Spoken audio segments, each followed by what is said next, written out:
Silikali ya Kaunti ya Masaku Ngwatanio na Ikundi ya Habitat for Humanity ni Nikumenzia Enenthi Thatha Mukusu na Mukameni Masinga Ndovoi kwa Kimanza cha shilingi milioni ya na miongo-nyanya na ina Ovamwe na Kusiukya Ndovoi ngila ikwamete Kisioni Kikwa Kieleeloni cha Kumina Wauni Kisioni pamwe na Kuvingua Ivuso ya Mwenenthi Kwikon'ya na maundu ma Uimi.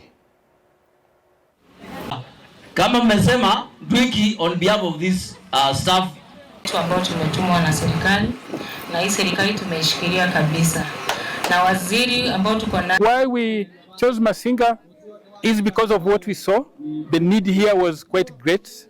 Last year when we were here in Masinga, the people told us here that their biggest need is water, and we could be able to connect water issues with the other needs as well.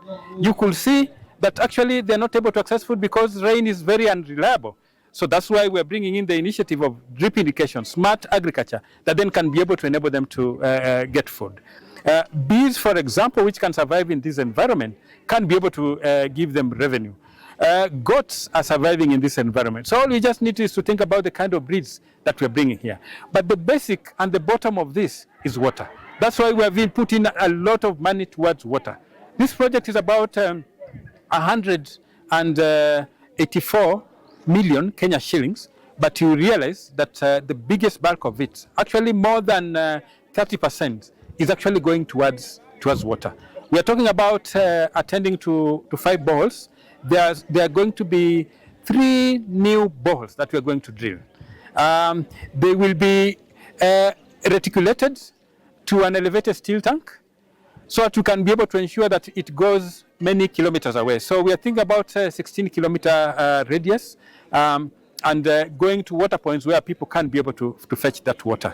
At the same time, we're bringing in other technologies that then can enable the local artisans here to be able to produce products that then can enable us to have sustainable latrines. Officers who are required, all the technical officers, be it from water, all the engineers who are required, extension officers, all the social welfare officers, we are going to work closely with them. Zile program wanafanya sahi, they are already listed as needs in our county integrated development plan. So hawafanyi kitu iko nje ya county integrated development plan, because ukiangalia saidi ya maji, those boreholes are already spec'd. They are already there. They are already raised by the constituencies needs. Ukienda saidi ya sanitary pads, hiyo iko under social protection. So whatever our implementing partners are doing, it's very well within our county development policy.